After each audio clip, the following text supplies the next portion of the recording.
Hello everyone, this is Tenguru with more Bloodborne DLC discussion. With about a week to go until the DLC hits on the 24th, it seemed like a good idea to go over everything we know about the expansion. This will cover officially released info on lore, locations, items, bosses, and everything in between. There's a decent bit of info out there, so hopefully some of this will be new to you. Let's get into it. The official synopsis for the DLC states, experience the nightmare of the hunters who once guarded Byrgenwerth's deepest, darkest secrets, and uncover the mystery behind Yharnam's sinister past in the Old Hunters expansion DLC for Bloodborne.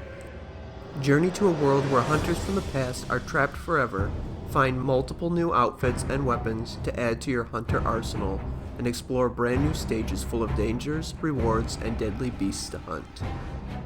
To access these new stages, you will need an item called Eye of a Blood-Drunk Hunter, which will appear in the hunter's dream after reaching a certain point in the game.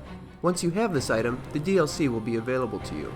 I'm not sure if you have to take this item to a certain location, or if a new area will just show up on the headstone, but I'm guessing we will get a clue in the item description.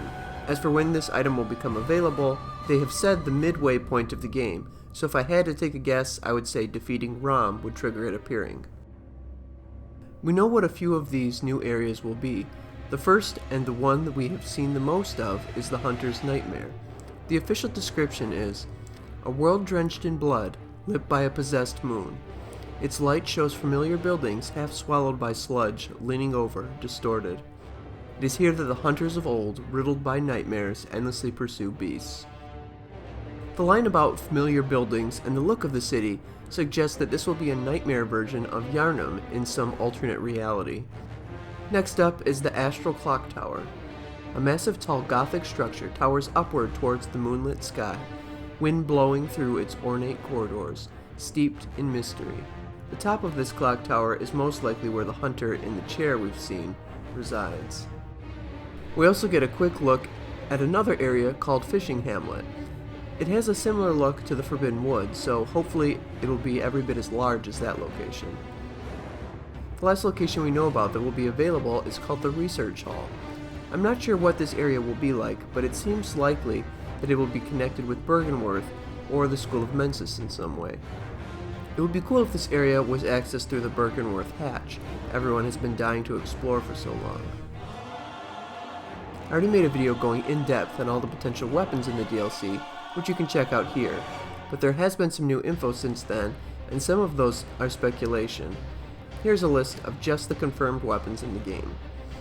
Arcane Shield, Beast Cleaver, Burial Cleaver, Buzzsaw Hammer, Flint Hammer, Galoshes Fist, League Cane, Moonlight Holy Blade, Pick of Death, Simon's Bowblade, Spear Gun. Be aware that some of the names I'm using to describe these weapons are not the official names for the Western release, so they may be a little different in the game. We were told around 10 new weapons will be available in the game, so I'm expecting maybe 1 or 2 might show up in addition to these. It's also worth noting that the Beast Claw is getting a new combo when Beasthood is maxed out, so there is a chance other weapons could be tweaked as well. There are a couple new items that we know will be added to the game. First of these is the Time Bomb, which is an explosive we will be able to toss on the ground that will detonate a few seconds later. Next is the Elder Beckoning Bell, which will allow for some new NPCs to be summoned in your world. Some of these NPCs will become available to summon in the main story as well. Old Hunter Yamamura is one of the NPCs that we will be able to summon this way. There's also a new hunter tool called Black Sky Eye that should give a buff to arcane builds.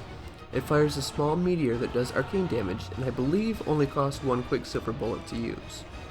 A new covenant called the League will be added with the DLC patch, which focuses on cooperative play and is led by a mysterious figure in a constable garb and bucket helm. I don't know what his actual name is, but I've seen people calling him Lunaire, which is quite fitting. The League Cane is a new weapon that will become available through this covenant, and I would expect a new rune from the covenant as well. In addition to new beast and hunter enemies, there will of course be some new bosses appearing in the game. Ludwig will make an appearance, as well as the Fire Cleric beast, but not much else is known about other bosses. It's possible the hunter in the chair could be a boss, but we won't know that for sure until the DLC hits. There will be so much to explore and talk about once the expansion hits on November 24th, and I can't wait to dive into it. This will be my last Bloodborne video before the DLC hits, and I have had a great time speculating with all of you for the last few months. I'm still figuring out the details, but I will definitely have more Bloodborne content coming, so stay tuned for that. If you enjoyed this video, leave a like and subscribe. Don't forget to share your thoughts in the comments below.